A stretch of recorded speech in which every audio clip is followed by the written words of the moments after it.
Hello and welcome back to a new English video. Today we're gonna take the Boeing 737-800 by ZiBo Mod from Hanover to Hamburg in Germany. We've got the Tui livery on it. It's painted like a German train and it's funny because it's a special livery. The tutorial is based off 3 parts, 1, 2 and 3. Part 1 is this video. We're gonna start up and pushback. Part 2 is taxi, takeoff and cruise. And part 3 is descending, landing and shut of the aircraft. Disclaimer, as you may notice, English videos and German videos sadly too very rare at the moment. I may make a video just to acknowledge you that I aren't able to make more videos at the time because I hadn't time for it. May sound stupid, but yes, I have a lot to do and I hope I will be having more time in the future, or I definitely will have, and then more videos are coming up. Good. Before we gonna shut on the aircraft, just a few things. You should have a flight plan generated by SimBrief in this case. And you should download it, the ZiBo Mod 737. It's linked in the description. And you probably should check 1 or maybe 2 times per week if any updates from ZiBo are coming, because they are updating very often. And you have to be careful. If there is a new full version, there may be some issues with it, so check if you're getting a second or third version of it. But you will see everything when you click on the link in the video description. Down there, the livery is 2, and the 2 payware sceneries, one for Hanover and one for Hamburg, are linked in the description too.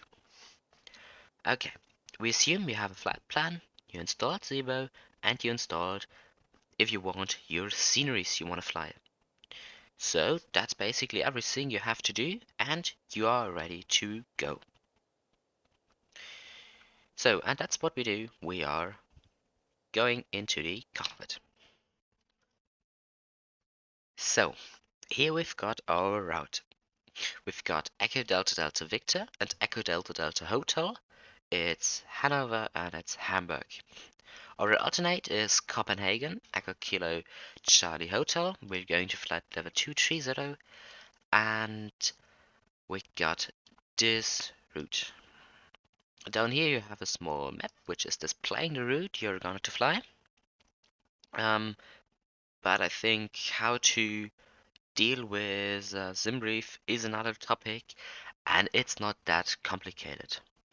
So, for this video I will downloading a company route, but if you want, you can download the X-Plane 11 FMS and put it into output FMS plans.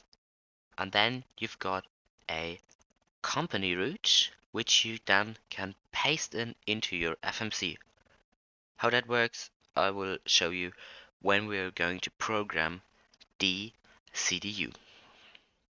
Okay, good. You can close the SimBrief and firstly get a small impression of the cockpit. So it's basically the same at the first officer and the captain's side. There are just several minor things which you can find on the captain's side, which you won't find on the first officer, or the other way around. Okay, I'm gonna explain you a small things in the cockpit, and then we're gonna shut on the aircraft. If you don't want to hear the explanation, you can just go into the video description and skip it. The timesteps are down there. So, we start at the overhead panel. It's made of two parts, the upper overhead and the lower overhead. The lower overhead is the big overhead which you're dealing with the whole flight. The upper overhead is very important just for your IRS. Your IRS, you will need to get the position into your aircraft. How that works, you will see soon. So, down in the lower, it's getting more interesting. Here you've got your lights and engine starts. This selection is for pressurization and temperature. This here is for heating and hydraulic. You've got your electric and your generators. And here this part is for your fuel. This part up here are just mostly standby systems and some basic things you have to check but not to monitor. So that's the overhead. On the most 737 NGs you won't find eyebrow windows today. But due to the construction, there were some places where you could fit in some. But most airlines don't do it because it's more expensive and it needs more maintenance. That's why ZiBo did it like this. They're just a panel about it. That is how it is in real life in, I would say, 90 or 95% of all 737s. Yeah, that was just a random number, but most of the 737s got these panels above the eyebrows, and from the outside you won't see that there are supposed to be eyebrow windows. So I just hide the yoke so you can see everything a bit better. You've got your MIP, your glare wings and your glare shield.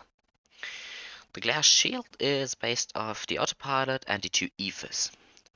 On the ethers you've got your pressurization with your altimeter and your settings for the map. We're gonna explain that soon in the flight. They've got the autopilot panel with the control panel and the second ethers. How that works in detail, I'm gonna explain you later on. Going to the MIP. It's basically just interesting for the 5 displays. You've got 2 on the first officer, 2 on the captains, and 1 upper econ on the mid part. You've got an integrated standby flight display, which is a backup instrument, and a VOR RMI indicator. If you're wanting to know how to navigate by VORs and fly some old school vintage aircrafts, the 727 tutorial in English and German is linked below. So, the most parts of the MIP are very easy to explain, and we're gonna do it during the flight and not during this small explanation. So, you've got your both CDUs, okay, that wasn't your both CDUs, thrust lever, and the flaps, speed brakes, and fuel cutoff levers down here. In the pedestal, the most interesting thing you need while flying online are the frequencies and your navigation frequencies.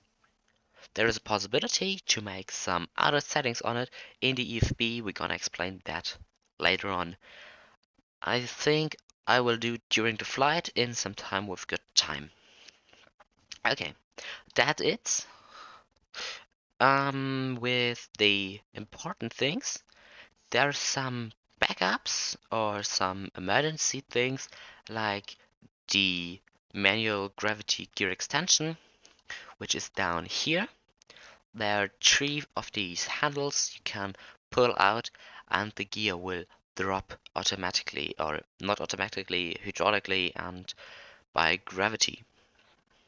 There's a backup system if your gear or your hydraulic on the aircraft isn't working anymore.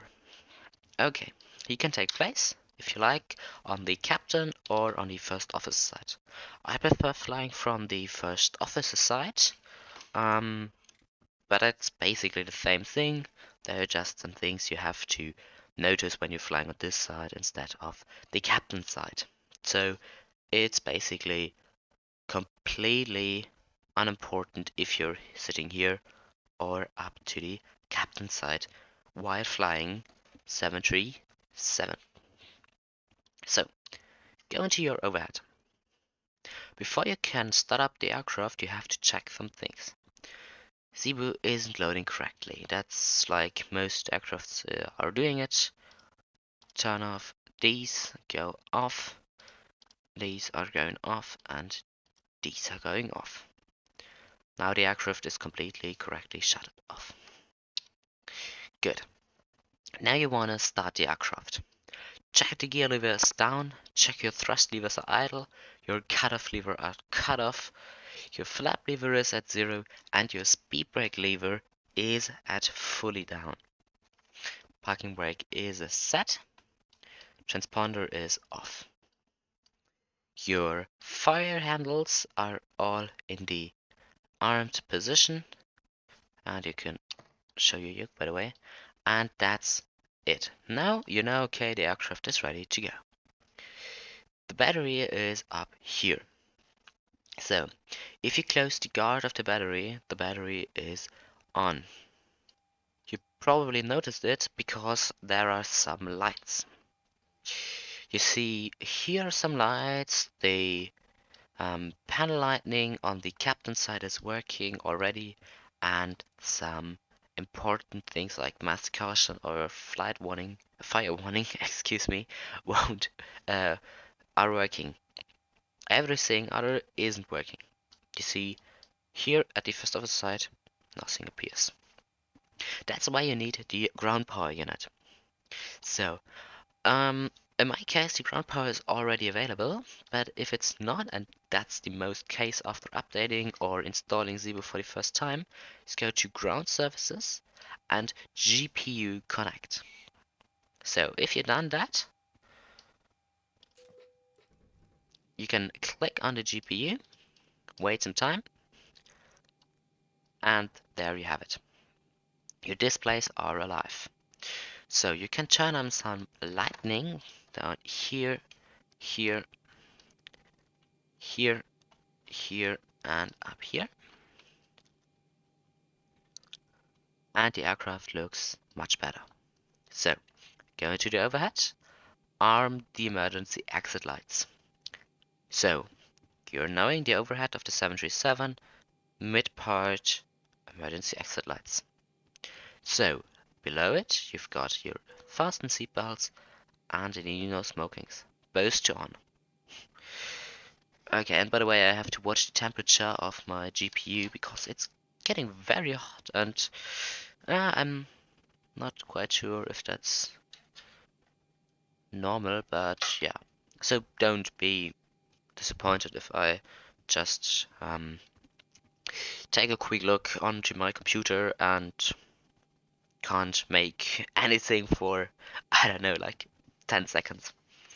Okay, GPUs, emergency light exit, everything is done. Emergency exit lights. So, now you want to shut on the logo light, and this is going to steady. Okay, trim air is up here because it's something to do with air pressurization. Count to on. The selectors for the heating should all be on auto. The rigid fans can go to on or auto. Packs auto. Isolation valve auto. And you can check if down here this knob is set to auto. So what is it doing? It is pressurization the cabin. It controls the pressurization of the cabin. If you're going to alternate or manual, the cabin won't pressurization correct. Pressurization it correct. Okay, I don't know the grammatic correct part of it, but the pressurization in the cabin won't be correct. So check if this is on auto and none of these lights are illuminating. So, but you don't know, okay, are these lights not illuminating because there's nothing wrong, or are these lights not illuminating because they're not working anymore? That's why you're gonna want to check it and hit the test. So, a quick overlook. Down here, all of the 8s are illuminating, so you know your 7-segment displays can show every number. Your fire is illuminating.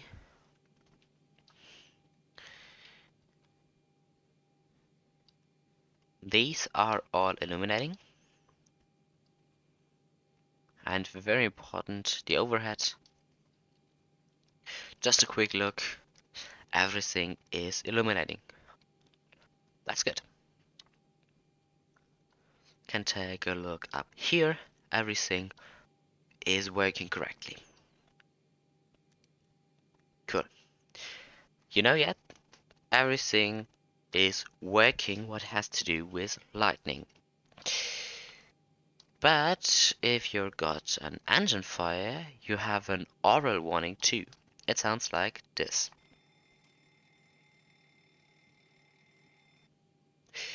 This is the fire bell. It alerts you that there is a fire in engine 1, 2 or the APU. In case this happens, you can just pull them out and turn them to discharge. That's nothing we want to do today. So, now as I already told you, we are going to the IRS. So you've got your both switches left and right, you've got a display and some annunciator. You want to turn both to align, wait for the on DC light to go off and align. Now you go first time into your CDU, go to FMC, check if the correct aircraft 737-800 is turned in, check if your IRAC is at the correct time and your engine rating is correct. If everything fits, you can visit page 2. Nothing special about it. In real life you can check it, but I can tell you in ZiBo everything will be correct, but you have to check your IRAC. Go to position in it. Now you have to enter where you are. We are at Hanover. Paste it into reference airport. Copy this number down to set IRS position. Now the IRS is searching the position and aligning the aircraft to show me the correct point where we are. The gate is important, you don't need to set it. So cool thing about 737, if you go to route, you've got already your departure. Put it in by origin. So now, if you got an company route, you type in ICAO of departure, ICAO of arrival, and 01. That's the name the file you downloaded will have if you don't rename it. If you got that name, everything will be correct. You paste it into co-route and your co-route will load automatically. You just need to activate and execute it. How to activate and execute we'll see when programming the CDU. So I downloaded it so I can paste it in. There would be a fault message. That's why I paste in Hamburg and our flight number, which is Tui 123. So now go to next page. Now you need your SimBrief flight plan. We are going to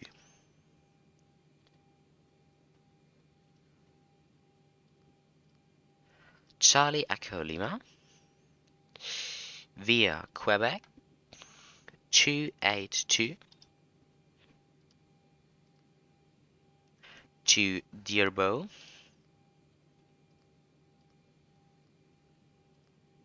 via Tango 902 to Rarup, and that's the end of our route. Now the same thing will happen as you got your co-route or your manual tapped in route. You go to activate and execute. If you're flying Airbus, the execute button can be compared to an insert button. Go to perf initialization. You've got 2 pages, and page 1 is very important for the flight. The most data can just be punched in by clicking the correct dials. So the fuel, you need the block fuel from SimBrief. It's 5421, so 5.4, and our fuel is 10.3. Okay, I just will make our aircraft near to empty. So now we've got 1.2 in our tanks. So you could make it via the normal explain weight and balance, but it's cooler to go to payload and type it in here. So for 5.4 we need to get some more recent data or more reliable. I would always recommend to do it with more fuel, so 5.8 or 6. But you can type in SimBrief how much reserve fuel you want. That's what I did, so I can rely on that number. But if your reserves are 0 at SimBrief, you will get in trouble because you haven't got any extra fuel. So the extra fuel isn't displayed in SimBrief correctly. There is 0 kilograms, but I am adding always 200 kilograms to it, and SimBrief is always far too much. So that's extremely too much, and I always land with something like 3 or even 5 tons more. Fuel track, you can call it, and you can go to payload, switch through the pages, and there is something interesting. If you're flying an airline like United Airlines, you may want a layout for the Paxos of 160. So you got a business class. We're flying Tui got a 189, so everything is economy, and it's the maximum a 737 can carry.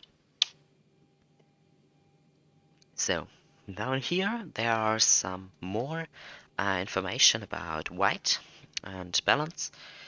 I would just keep everything in the standard setting. So go to home. You don't need the performance takeoff. It's getting interesting if you can use it, but you don't need, and it's just too much to do for this tutorial, and I personally won't use it at all.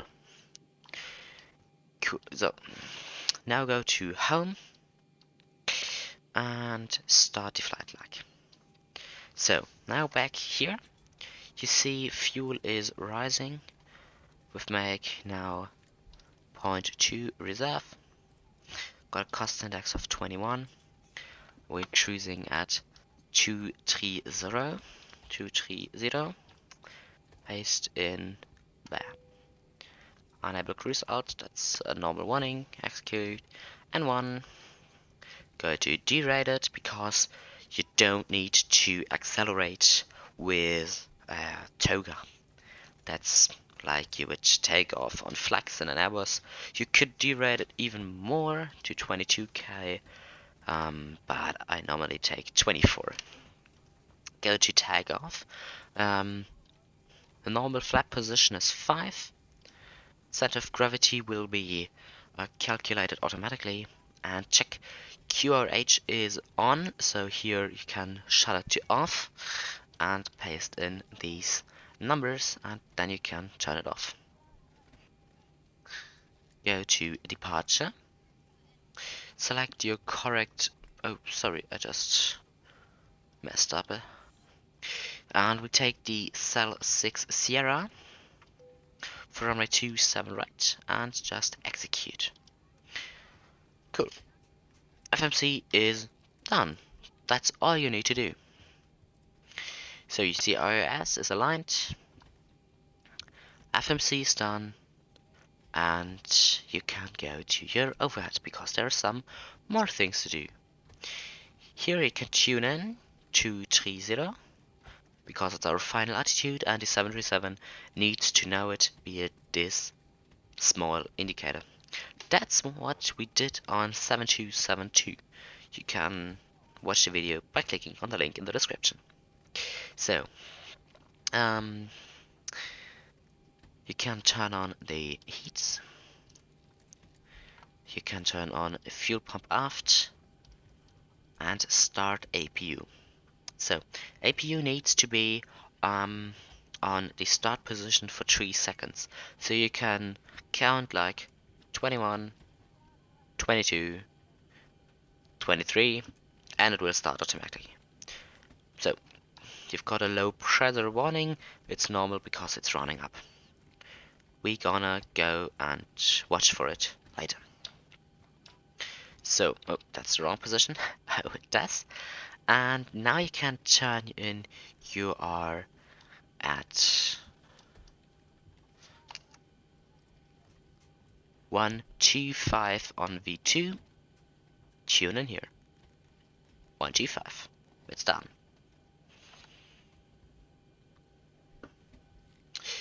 Auto brake to RTO with a that's restricted takeoff. If you are going to abort your takeoff, you need this auto brake to come to a complete stop. So that's done.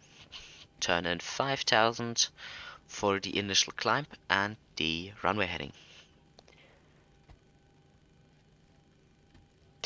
Normally, if I'm flying online, it's now the time where I want to request my clearance, because I know the IRS has worked, the FMC is done, and I'm definitely ready to go, and nothing, more or less nothing, can affect my departure.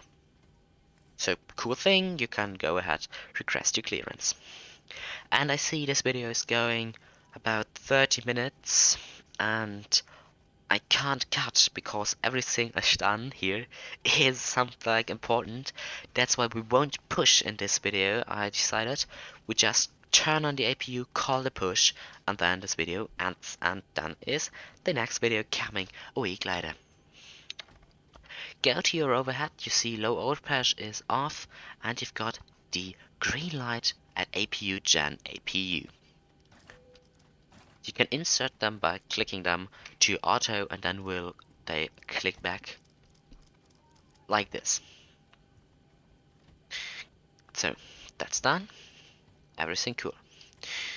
Yacht upper, go on. Light is going off. The hydraulic pumps are on. Watch the lights. The engine won't turn off until the engines aren't started. That's good. These both are off. We don't need anti-ice. You can turn it on here. And you can go to this view. So, now it's time. Okay, now it's time to call the pushback. The pushback in my simulator talks German in Germany, of course, and he just told us he is driving up. So we go to hectopascals, because we're in Germany.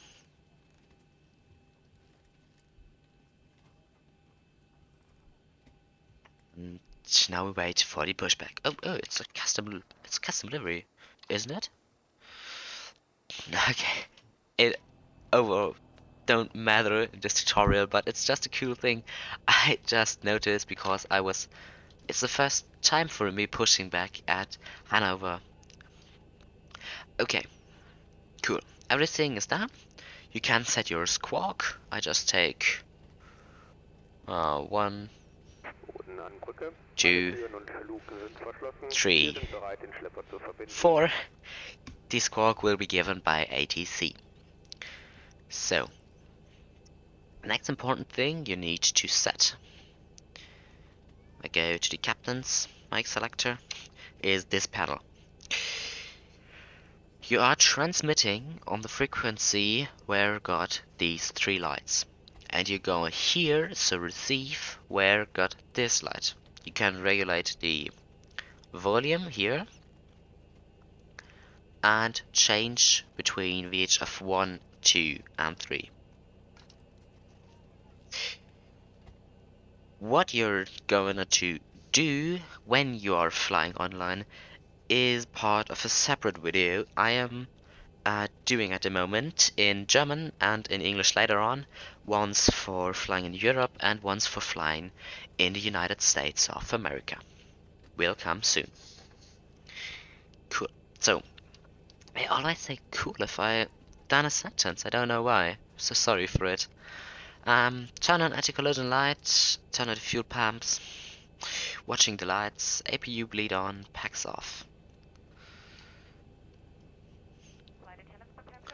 Check it's on, search the click spot for the door and close it. So, and that's for this video. I know, I told you we're gonna push in this video, but we're over half an hour and I just don't want to make the video now 40 or 50 minutes long and pushing back, explaining the engines, explaining some systems behind the engines. It's getting difficult. So, gonna make it next week. So I hope that helps how you shut on ZiBo Mod, and wish you a great week. And I just can excuse myself for that less videos. I really apologize, but yeah, time is rough and videos will come. I would be lucky if you leave a comment. Yeah, 2 different things I want to comment you. Do you understand my English? Because I'm always not quite sure how good my English is. Please comment below. And do you understand what I did? So, are you will be able to get on a 737 like this? I don't know. I hope it helped. I'm very interested for your feedback, so please let it down in the comments. If you wanna do a longer message or something like that, join Discord, write me on Discord. I'm always open for feedback and I really appreciate feedback, even if it's negative and you told me, hey Finn, I don't like your videos because I don't understand what you're doing. Everything helps. Please write me some messages and I hope you get a great weekend. Have a nice day and yeah, thanks for watching. Goodbye.